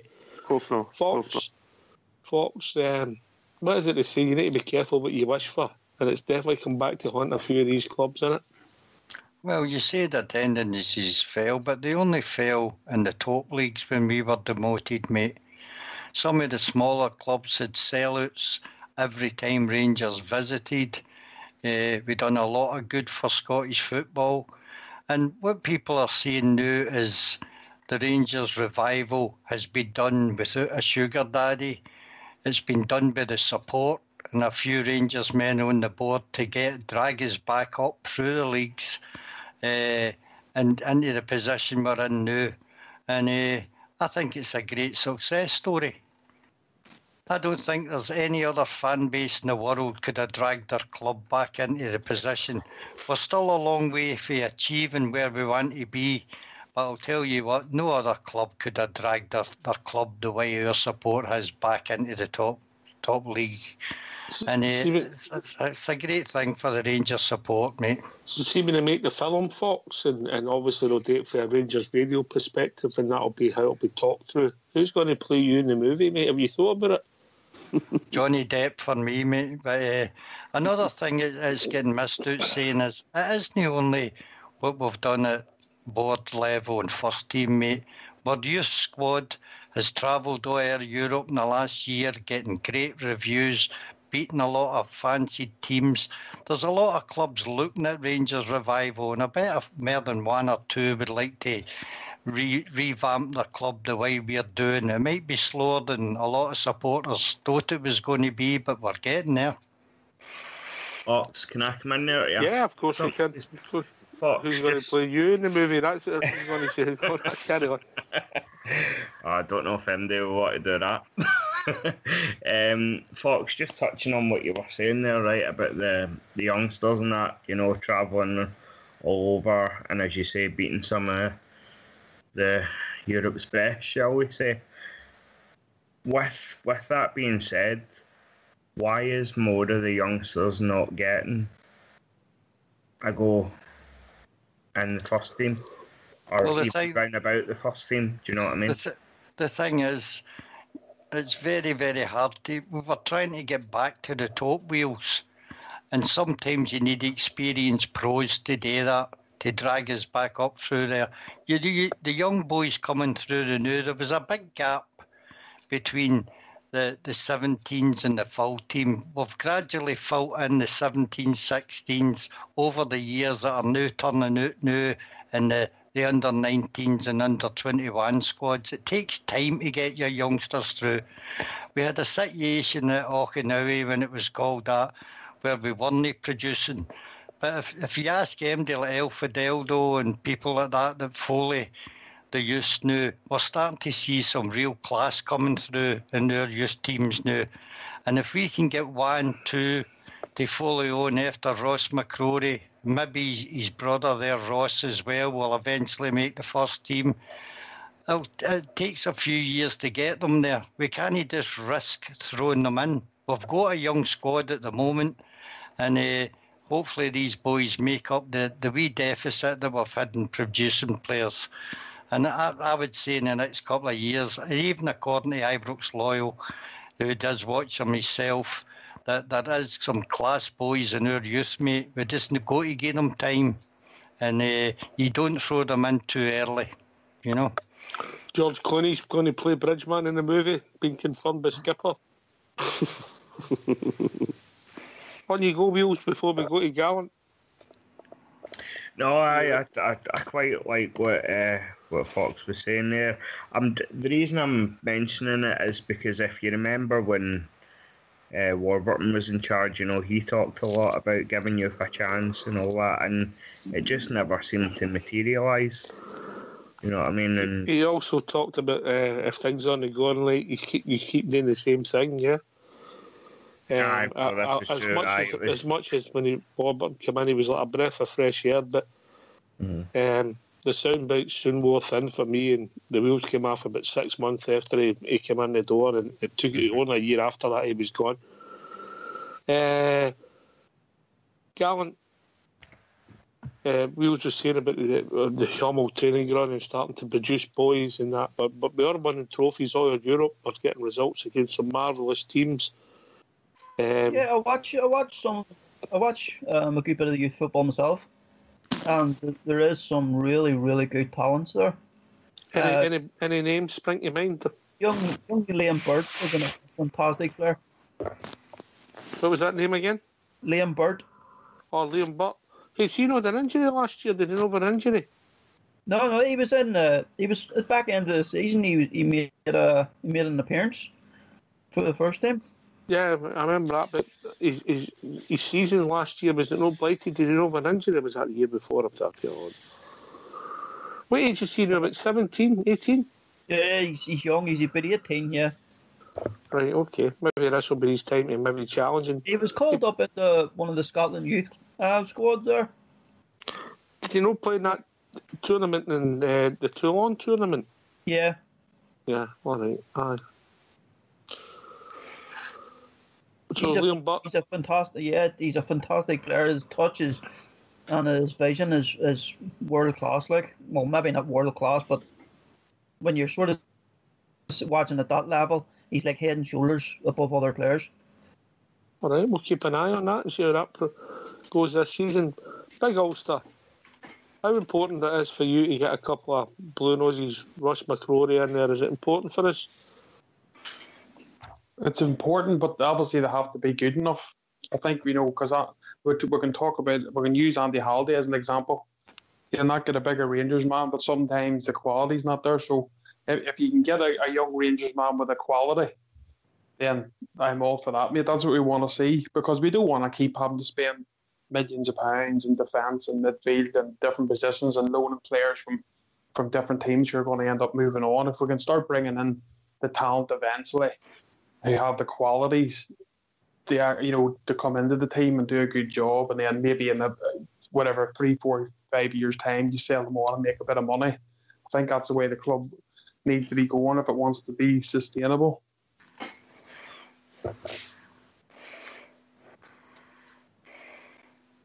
Rudy, is it important for you, or do you know, Kern, mate, if it was somebody from Saudi Arabia that scored the goal when broke their run, would you care? No, no in particular, I have to be honest. But I do like the idea of bringing in young guys, young bears that have played for the club, at different levels, at different youth levels. None more so. I mean, you watch Ross McCrory play. He plays with his heart in his sleeve, doesn't he? The boy gives it his all. And he's maybe lacking in one or two departments because he's age and inexperience, But that'll come through time. He's a quality player. He's still learning the game. We forget how young he is. And, if we hear Ibrox, waxing lyrical about the youngsters at Rangers, guys like Serge Atakai, Cammy Palmer, guys like that, these boys are going to have a career in the game. And it would be fantastic if it was at Rangers. But the thing is there, and Ulster's just touched on it, they've got to be good enough, Ox. It's as simple as that. You can't just, start shoving these boys into the team just because they're either Rangers supporters or because they've came out with a youth team. At the end of the day, they have to be good enough. But my way of thinking about this whole situation with the youngsters is you can only put them into a successful winning side. It's as simple as that.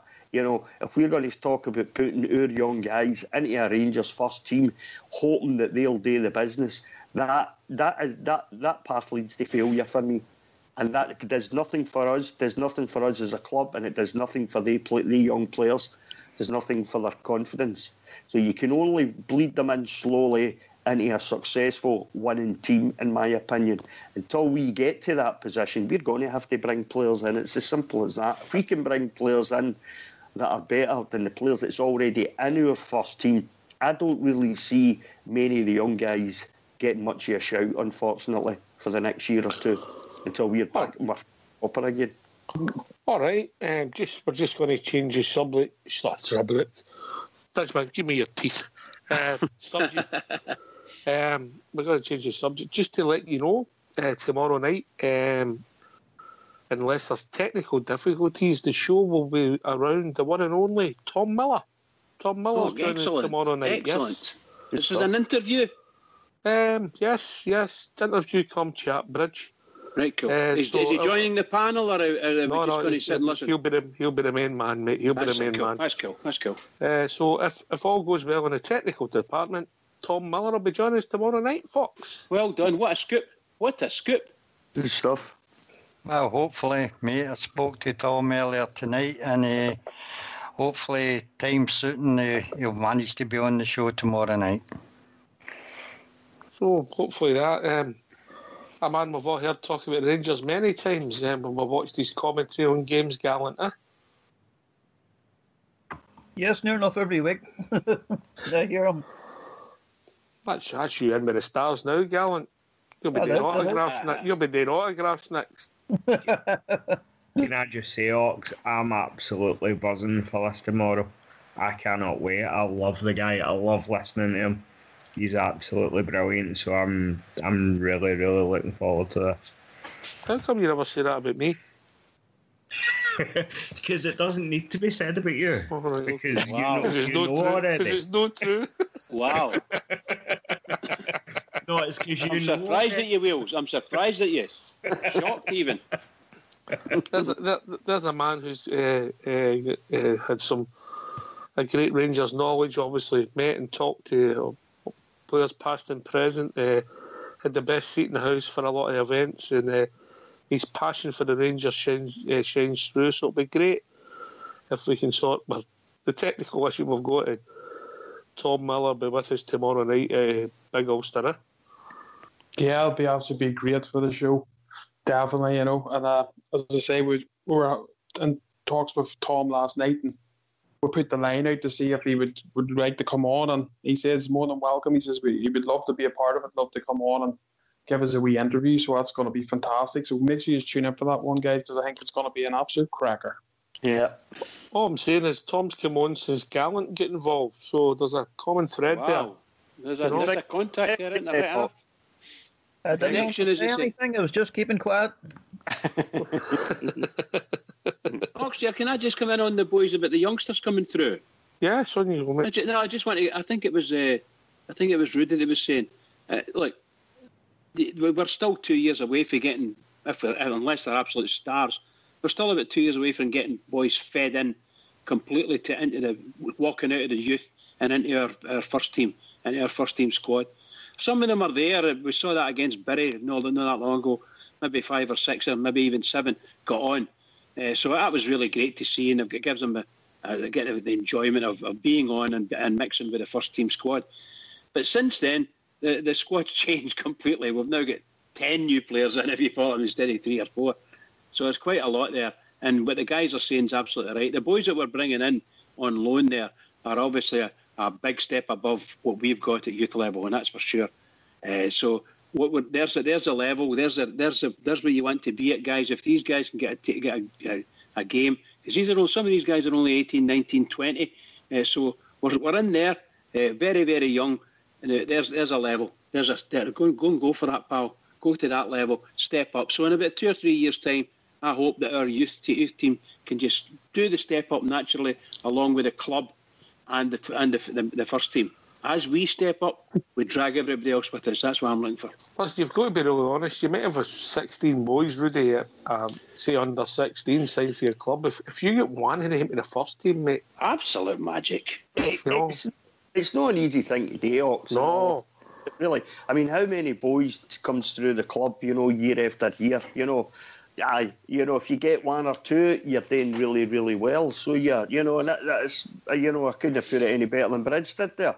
It's going to take another 2 years, 3 years before we start seeing these boys that are in our youth squads at the moment coming through into the first team. Because of where we are at the moment, we can't really afford to give them, give 4 or 5 of these boys a go right now. We need to bring in quality to get us to the point where we're successful, we're winning league, we're winning cups, whatever the case might be. Then you can start to bleed them into a successful squad. You can't expect them to do that for us, to help us to get to that point, because the quality just isn't there. They're too young at the moment to do that, So it's like you say, if you get 1 or 2, you're doing really well. If you get a couple, Well, I've got sorry. On you go, Gary. On you go. I've got a scoop. Vanilla. You don't sound too happy with it. It's just been released 5 minutes ago. On you go. Rangers are eyeing a move for Manchester City kid Keane Bryan. He's a left-sided central defender, but can also play in midfield. He's 21 years old. All right. Obviously, never heard of him. Is this a loan deal? It looks like it is a loan deal, yes, Bridge. Obviously, Mark Allen's got contacts at Manchester City. But I know nothing about the kid. Who might? Oh. Actually, no, sorry, my mistake. He's got 12 months left on his contract, so that means he can move permanently. After Christmas, mate. Mm-hmm. Yeah. After Christmas, yeah. He's free to sign. I don't know anything about him, but we'll see, mate. We're going to be linked with dozens and dozens of players before this window's shut, Fox, aren't we? It's finding out what ones are true or no, isn't it? That's the thing. Yeah. Can I just ask you a question, guys? The English transfer window 10th of August. The 10th of August. Does that mean that... I can't get this right in my head here. What happens to any transfers from England to Scotland? Are they null and void? No, still go ahead, mate. English clubs can't buy in. Right, okay. Yep. Here, I'll give you a quick update on a tweet here. This is actually the support Scottish football trying to get a good deal from TV, because where else would you get this? Queen's Park are obviously playing St Mirren tonight. They've been doing updates for the game. On the 90th minute, this is the update. We've seen some strange things at Hampden, but St Mirren keeper Craig Sampson has just been forced to remove what looks like a dead squirrel dropped onto the pitch by a seagull. Entertainment at its best. That was a crowd.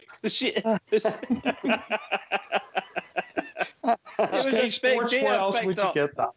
Well, maybe the squirrel was watching the game easily. Maybe that's an indication of how bad the game was also. Oh, yeah, dead squirrel. So what was the final score there, Ulster? Did I tell you the score? Game was abandoned. Game was abandoned. The spectator killed. Everyone's more interested about the squirrel story than they are what the score was. You never told us the score. I bet I they don't all even know went. myself. I'm too busy looking at that tweet. You haven't told us about the squirrel either. Is it alive? At the minute, well, they're saying it's pronounced dead, but I don't know if anyone's doing CPR. We'll get more news as it comes. I I thought heard If that. a squirrel's alive, there's a man looking for a birthday present for his wife. We'll put in some nice plum jam. I thought it was. By the way, guys, Rab Bell in the lobby said that they bored the squirrel to death. Anyway, gentlemen, That's brilliant, Lee man. Griffiths will be wearing that on his napper for the rest of the season. Anyway, gentlemen, we've reached that time of the evening, and I want to remind Fox what's potentially happening tomorrow night, Fox. Well, hopefully, Tom Miller will be joining us. Well, I've still to arrange a time with him. It's either we're hoping to get him on for the back of 9. All right, Bridgman. Well, what can I say? What a marvellous night tonight again.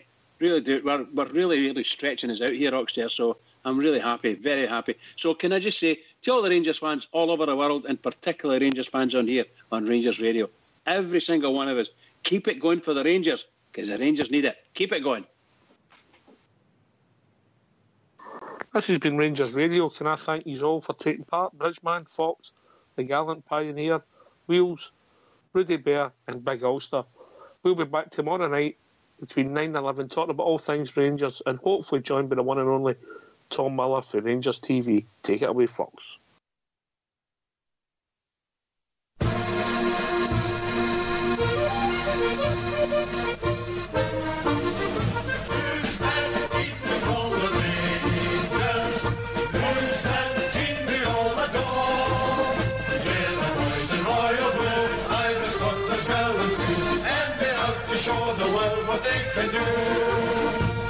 I've heard it said that Real Madrid the greatest football team. I've even heard that they're like the best they've ever seen. There's Manchester United and Tottenham Hotspur too. There's Arsenal, Chelsea, Blackpool, just to name a famous few. Who's that team they call the Rangers?